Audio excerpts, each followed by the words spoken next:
Look, this was after coming back from the repair shop. This is the door to my bunk room. Okay? Look,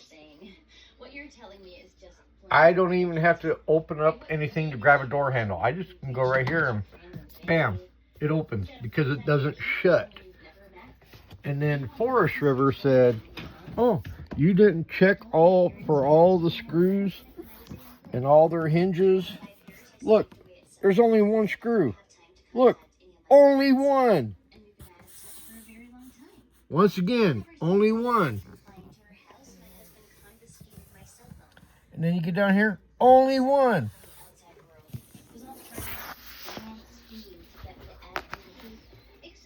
You know, I live by this philosophy, but what do? And this was after coming back from a repair shop to fix the problem. The door doesn't stay shut.